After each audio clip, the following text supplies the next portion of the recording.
영광을 돌립니다. 먼저 두 개의 이야기를 들려드리겠습니다. 먼저 하나는 SNS를 통해서 잘 알려진 이야기입니다. 실화라고 소개되고 있지만 진짜 실화인지는 잘 모르겠습니다만, 그러나 그 내용이 우리의 마음에 큰 울림을 주고 있는 이야기입니다. 어느 종갓집 큰 며느리의 이야기입니다. 추석을 잘 지내고 좋은 며느리라고 하는 칭찬을 받으며 명절을 잘 마쳤습니다.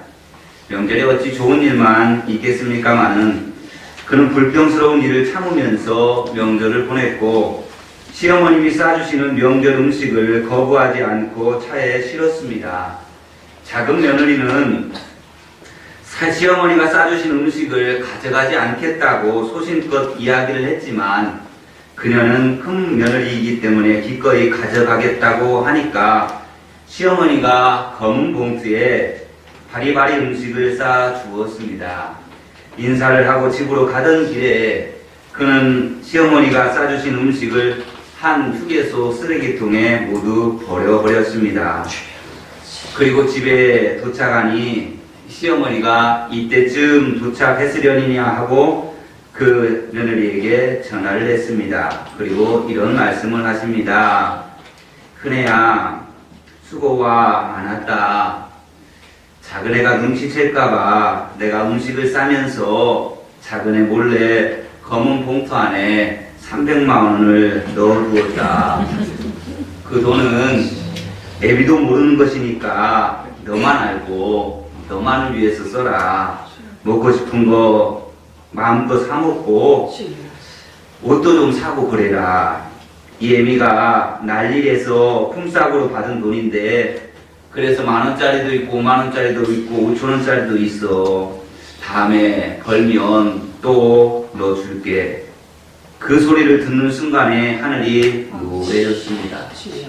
그리고는 허겁지겁 그 휴게소를 향해 달려갔지만 버린 검은 봉투는 찾을 수가 없었고, 이 며느리는 며칠 동안 식음을 전폐하고 하염없이 눈물만 흘렸다고 합니다. 또 하나의 이야기는 영화 이야기입니다. 강우석 감독이 만든 공공의 적이라고 하는 영화에 이런 장면이 나옵니다. 겸손하고 인자한 부부가 있었습니다. 그 부부는 잘생긴 아들 하나를 낳아서 대학까지 공부시키고 많은 재산까지 물려주었습니다. 이 아들은 큰 사업을 하면서 잘 살고 있었습니다. 그 부부는 마지막 남겨진 몇십억의 재산을 어느 고아원에 기증하기로 결정을 합니다. 그런데 아들이 찾아와서 그 돈을 주식에 투자하면 많은 돈을 벌 수 있다면서 고아원에 그것을 주지 말라고 간청을 합니다. 그러나 아버지는 벌써 고아원에 재산을 주겠다라고 약속을 했고, 그것이 자신의 인생의 마지막 보람이라며 고아원에 주기로 한 약속을 지켜야 한다고 단호하게 아들의 말을 거절합니다. 그러자 부모의 큰 은혜를 입어 성공한 이 아들은 부모의 은혜는 고사하고 아버지의 재산을 빼앗아야겠다라고 결심을 하고, 어느 폭우가 내리는 밤에 아버지의 집을 찾아갑니다. 안방에서 방문을 열고 나오는 아버지의 배와 가슴 등을 칼로 무자비하게 난자하여서 살해합니다. 아버지의 비명소리를 듣고 나오는 어머니도 칼로 무지하게 살해하고 맙니다. 그 아들은 어머니를 살해하기 위해서 휘두른 칼에 자신의 손톱 일부가 잘려나갔고, 그것을 본 어머니는 칼에 난자된 상태에서 아들의 그 손톱을 보고는 집어서 삼켜버렸습니다.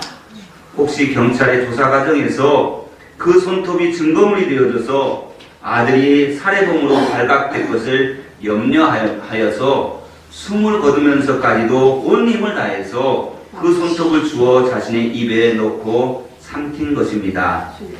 비록 공공의 적이고 돈 때문에 부모를 살해한 못난 아들이지만, 그 아들을 숨을 거둘 때까지 보호하고 싶은 것이 부모의 마음이었던 것입니다. 여러분이 두 이야기를 들으면서 무슨 생각이 드십니까? 혹 여러분 느끼신 것이 있으십니까? 자식들을 향한 부모님의 사랑은 언제나 말로 다 표현할 수 없을 만큼 큰 사랑입니다. 그런데 자식들은 그런 부모의 사랑을 다 알지 못합니다. 우리는 부모님의 사랑을 지극히 당연한 것으로 여기며 살아왔습니다. 성경에서 그리고 우리의 선조들의 귀한 가르침 속에서 부모님을 공경해야 한다는 것이 익히 들어 잘 알고 있습니다. 그러나 그것은 언제나 우리의 생각 속에 머물고 있을 뿐 몸과 삶 속에서는 공경하는 모습을 보여주지 못했습니다. 어버이날이 되면 일에 선물 하나 하는 것으로 우리가 해야 할 일은 다 끝난 것처럼 여기기도 했고, 가슴에 카네이션 하나 달아드리는 것으로 우리의 마음이 다 전달되었다고 생각하기도 했습니다. 우리가 신앙생활하면서 하나님께로 받은 은혜를 생각하면 가슴이 먹먹해지고 지나는 감동이 있는 것처럼 하나님께서 당신의 사랑을 전달하기 위해서 세우신 부모님의 사랑을 생각하면 의당 그 사랑과 은혜에 진한 감동이 있어야 합니다. 하나님의 은혜를 은혜로 알고 그렇게 고백하며 사는 것이 신앙의 도리라고 한다면 부모님의 사랑을 가슴속 깊이에서 느끼고 감사하는 것 또한 분명 자식된 도리일 것입니다. 우리를 향한 하나님의 사랑이 한량없는 사랑이요 끝이 없는 사랑인 것처럼 자식들을 향한 부모님의 사랑 역시 한량없는 사랑이요 끝이 없는 사랑입니다. 하나님께서 우리에게 주실 당신의 사랑을 부모님의 가슴에 담아 놓으셨기 때문입니다. 오늘 우리가 읽은 본문의 말씀을 오늘은 조금 다른 각도에서 바라보려고 합니다.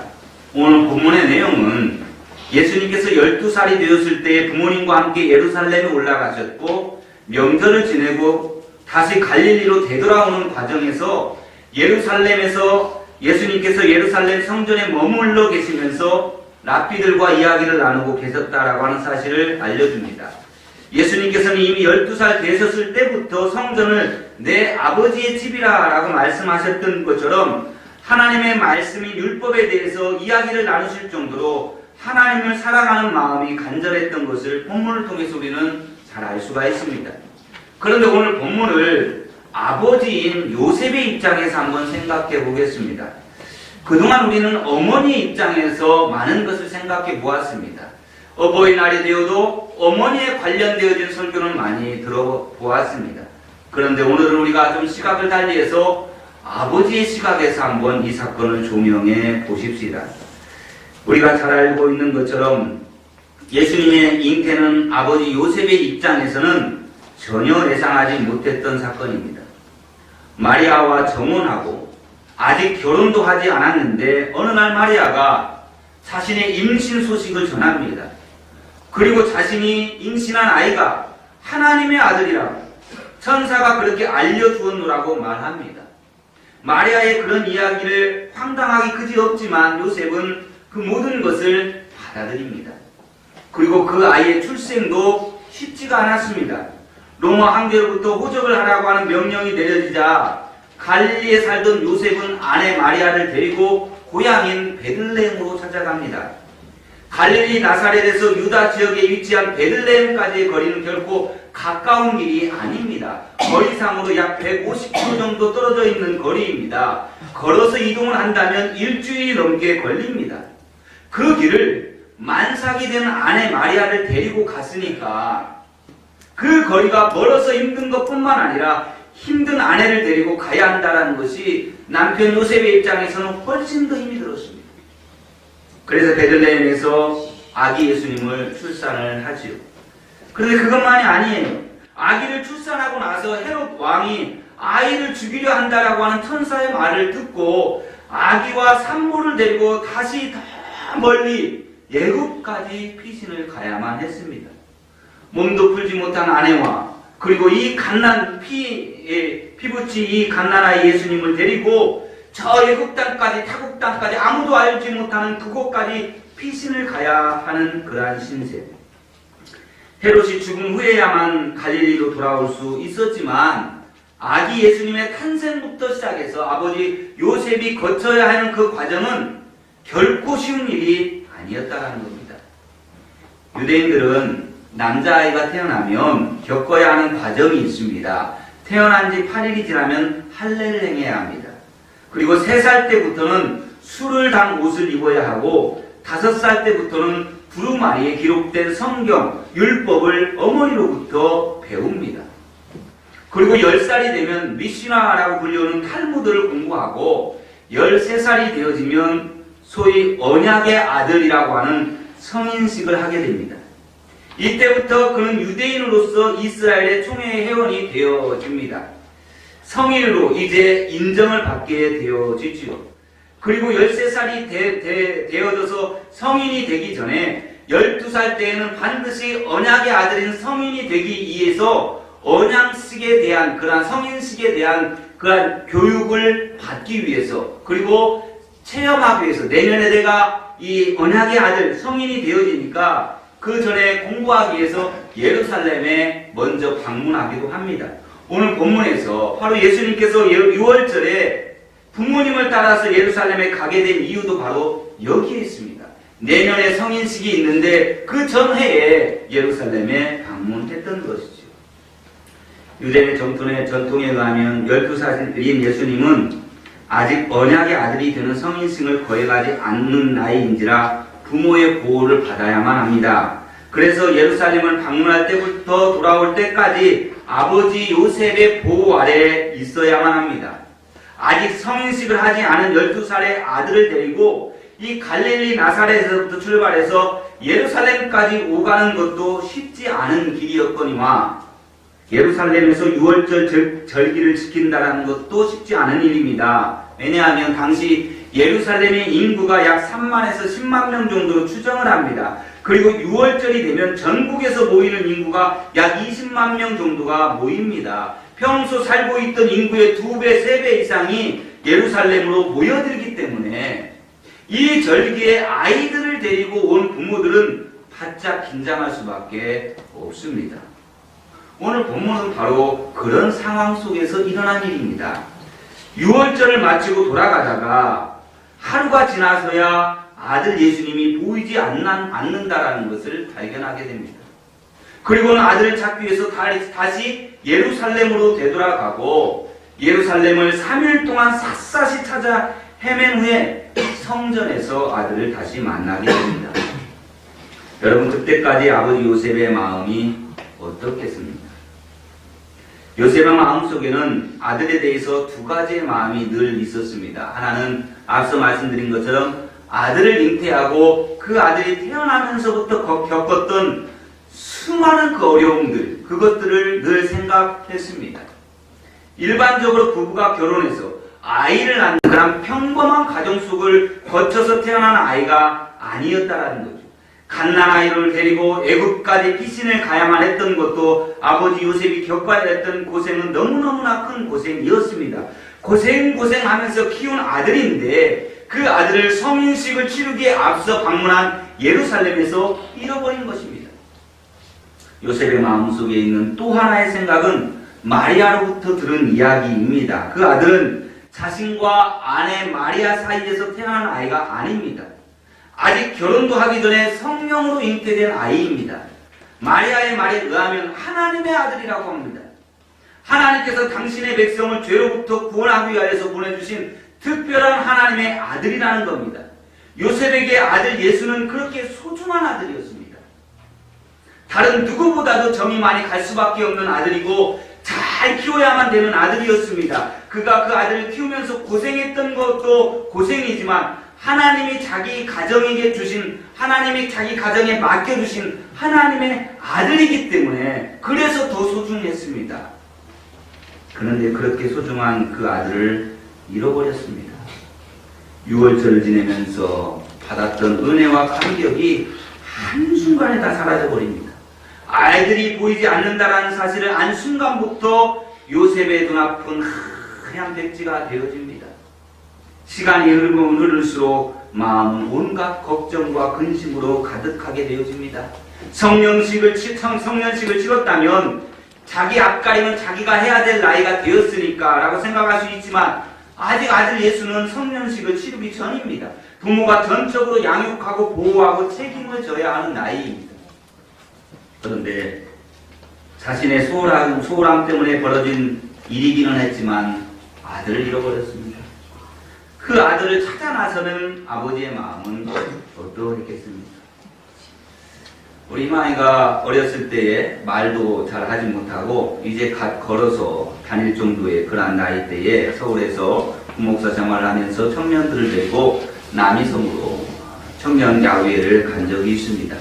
그곳에 갔다가 이 아이가 화장실을 간다라고 할 때에 선교사님, 그때 예전에 오셨던 이성민 선교사님 코소보에 그 선교사님 따라서 화장실을 갔는데 그 뒤로부터 희망이가 보이지를 않았습니다.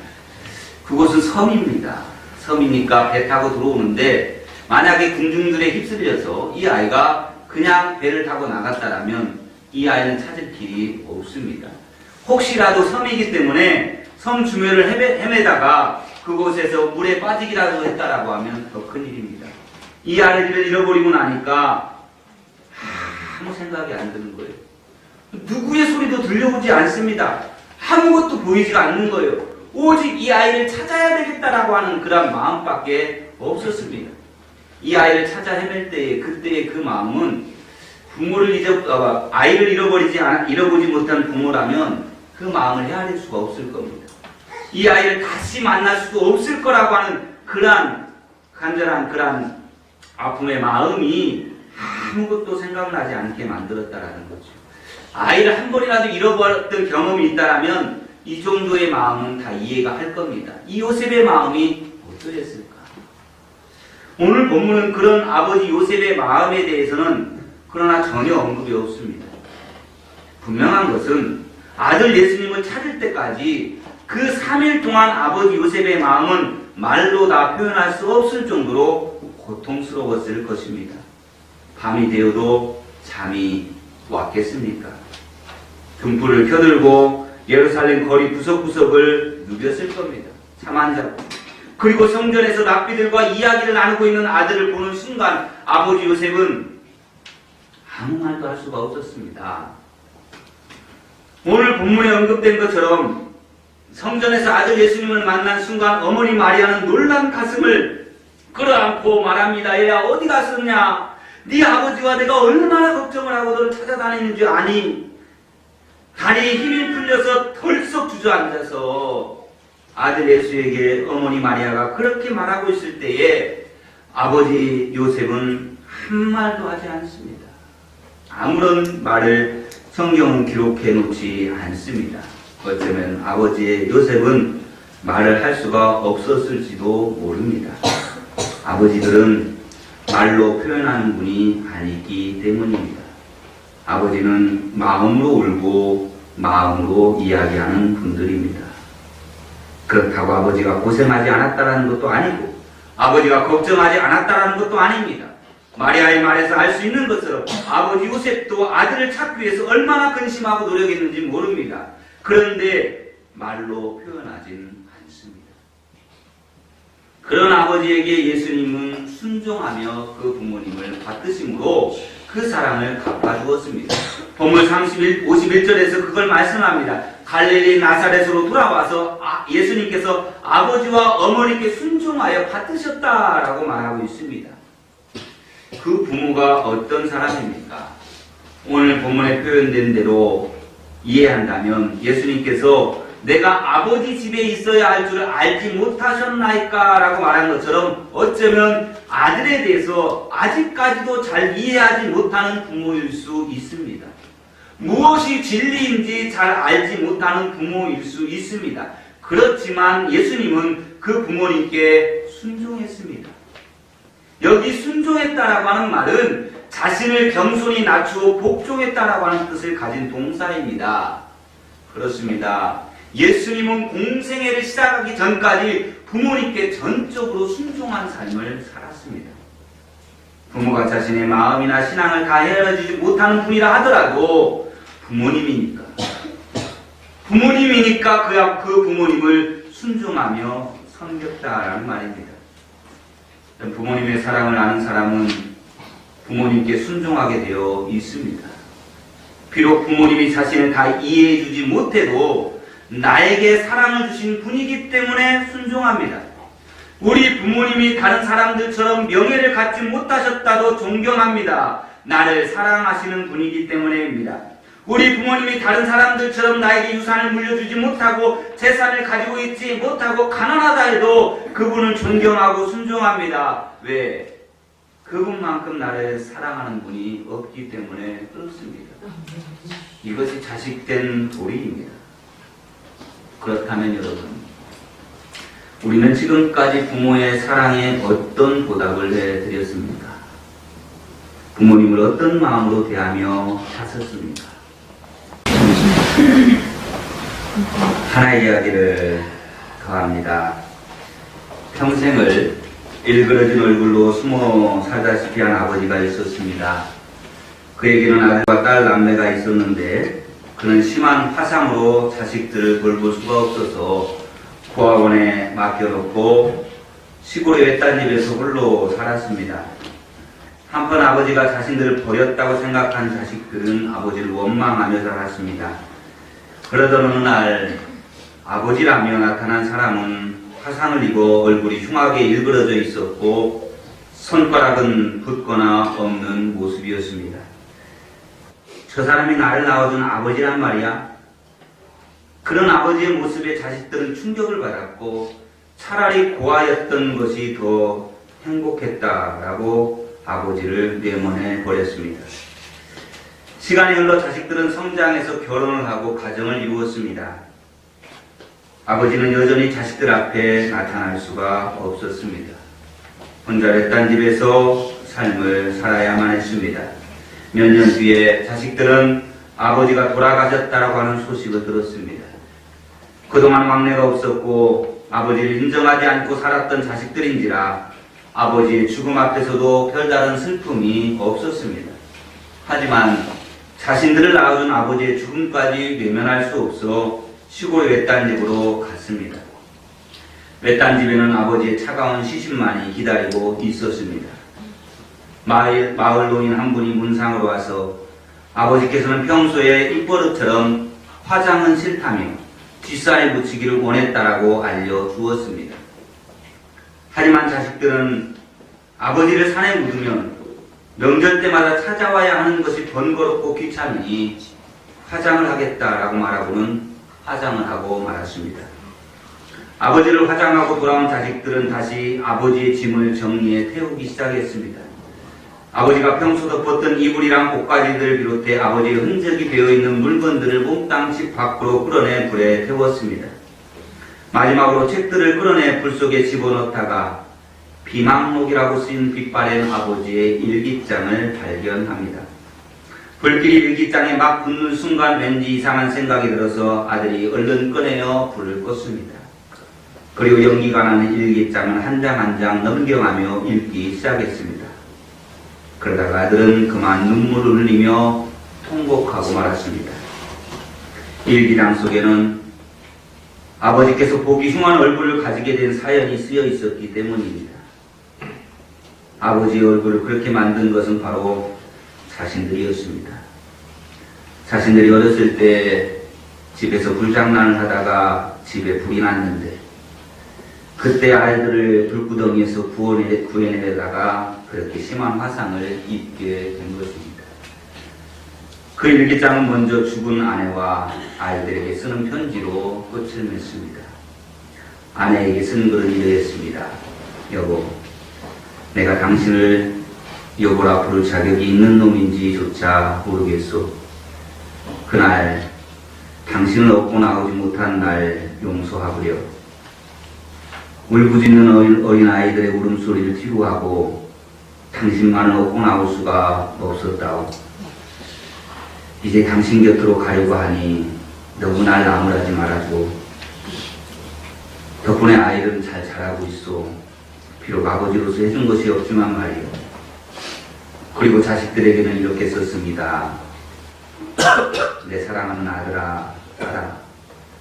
평생 너에게 아버지 역할도 제대로 못하고 이렇게 짐만 되는 삶을 살다가 간 거야. 아버지 없이도 어머니 없이도 잘 자라줘서 아빠는 그거 하나만으로도 고맙단다. 영시불구하고 한 가지만 부탁을 하자꾸나. 내가 죽거들랑 절대로 화장은 하지 말아다오. 난 세상에서 제일 불을 싫어했단다. 살았단다. 그럼 제발 화장만은 하지 말아다오. 뒤늦게 자식들은 후회하며 통곡했지만 아버지는 화장되어 연기로 사라진 뒤였습니다. 사랑하는 여러분, 아버지들은 그런 사람입니다. 가족들을 위해서 기꺼이 희생합니다. 그럼에도 그것을 보상받으려 하지 않습니다. 그저 그것이 자신이 감당해야 할 몫이라고 생각하고 묵묵히 자기의 길을 갈 뿐입니다. 때로는 가족들로부터 오해를 받는다 하더라도, 때로는 아무도 자신을 이해해주지 못해 마음이 아플지라도 그저 자기의 자리에 서 있을 뿐입니다. 더군다나 믿음의 아버지는 자기 가족을 향한 하나님의 뜻을 따르기 위해서 십자가를 지는 마음으로 하루하루 살아갑니다. 부모된 아버지 그리고 어머니들, 아들 예수님을 찾기 위해서 사흘 동안 온 거리를 누볐던 요셉과 마리아의 사랑을 기억하십시다.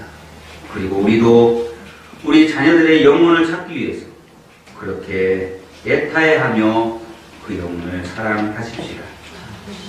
자녀들 여러분, 우리를 위해서 하나님의 사랑의 대리인으로 이 땅에 보내주신 우리 부모님의 사랑을 조금이나마 깨달으며 사십시다. 그리고 성경에서 하나님께서 우리에게 명령하신 대로 부모님을 공경하십시다. 우리 부모님이 늙어 분별력이 좀 떨어진다 하더라도 부모님이기에 존경받으셔야 합니다. 다른 부모님들처럼 우리에게 많은 것을 물려주지 못했다 하더라도 그 누구도 줄 수 없는 사랑을 쏟아부어 주셨던 분이기에 마땅히 존경받으셔야 합니다. 그것이 우리를 부모가 되게 하신 하나님의 뜻이고 누군가의 자녀로 태어나게 하신 하나님의 이유입니다.